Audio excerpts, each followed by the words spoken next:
ఇప్పుడు మేమేమడిగినాం by sir, నువ్వు ప్రజలకు మాట ఇచ్చిన రైతు రుణమాఫీ చేయమని అడిగినాం, అంతే కదా. నేను అసెంబ్లీలో అడిగినా, బయట అడిగినా, ప్రభుత్వానికి సవాల్ వేసిన. నేను అడిగింది ఏమి గొంతమ్మ కోరిక కాదు, నేను అడిగింది నా వ్యక్తిగతమైన విషయం అంతకంటే కాదు. నువ్వు ఆ రోజు డిసెంబర్ 9 నాడే 2 లక్షల రుణమాఫీ చేస్తానని, రైతులందరూ పరిగెత్తి బ్యాంకులకు వెళ్ళి అప్పులు తెచ్చుకోండి, మొదటి సంతకం రుణమాఫీ మీదనే అని చెప్పి నువ్వు మాట్లాడినావు. నువ్వు డిసెంబర్ 9 చేయలేదు. ఏనాడే గద్దెనెక్కినావు, 2 రోజుల ముందే ఎక్కినావు, కానీ డిసెంబర్ 9 రుణమాఫీ చేయలేదు. నువ్వు రుణమాఫీ చేయలేదని నువ్వు ప్రజలకు ఇచ్చిన హామీని నేను ప్రశ్నించిన. ఒక ప్రధాన ప్రతిపక్ష పార్టీగా ప్రశ్నించడం నా బాధ్యత, నా హక్కు, ప్రజలు నాకు ఇచ్చిన బాధ్యత. నేను నిన్ను ప్రశ్నిస్తే నువ్వు 15 ఆగస్టులోకి చేస్తా అని కొత్త డెడ్ లైన్ పెట్టినావు. పోనీ ఆ 15 ఆగస్టులోగానైనా చేసినావా అంటే ఆ 15 ఆగస్టు లోపు కూడా నువ్వు రుణమాఫీ చేయలేదు.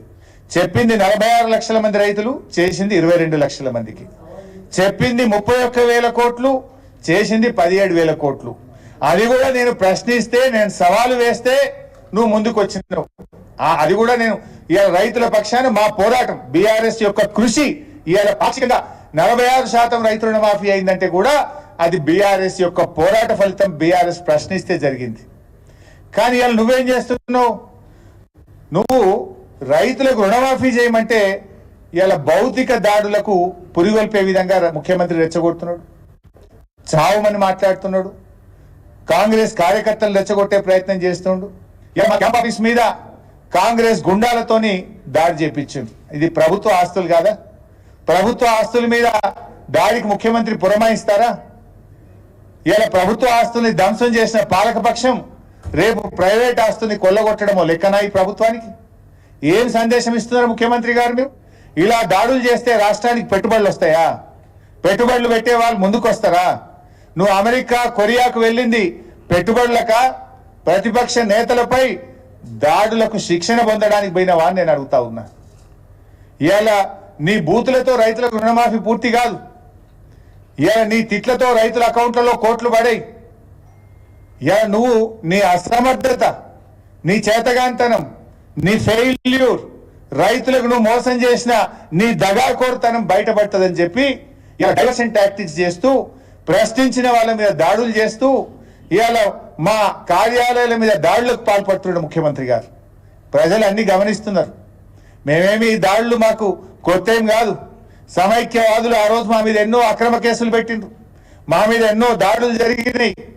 అయినా మేము భయపడలే. మేము తెలంగాణ ప్రజల పక్షాన పోరాటం చేసినాం, తెలంగాణ రాష్ట్రాన్ని సాధించాం. ఇప్పుడు కూడా తప్పకుండా ప్రజల పక్షాన పోరాడుతూనే ఉంటాం, రైతుల పక్షాన పోరాడుతూనే ఉంటాం. ఈ దాడులు దేనికి మంచివో, ఇవి రాష్ట్రానికి ఏ రకంగా మేలు చేస్తాయో ఒక్కసారి ఆలోచించుకోండి. 10 ఏళ్ళు మేము అధికారంలో ఉన్నాం. ఆ రోజు మేము దాడులు చేస్తే ఈ పరిస్థితి ఉండునా? చేసినామా ఏ రోజన్నా? ఇవాళ మాకు చేయచేతగాకనా? మేము కొన్ని ప్రజాస్వామ్య విలువలకు, పద్ధతులకు కొన్ని కట్టుబడి ఉన్నటువంటి వాళ్ళం. కానీ మీరు ఇవాళ ప్రశ్నించిన వాళ్ళపై దాడులు చేస్తూ, ప్రజల పక్షాన నిలబట్టే సమాధానం చెప్పలేక వ్యక్తిగతమైనటువంటి దాడులకు, మా కార్యాలయాల పైన దాడులకు పాల్పడతా ఉన్నారు. దీన్ని తీవ్రంగా ఖండిస్తున్నాం. ఇటువంటి చర్యలు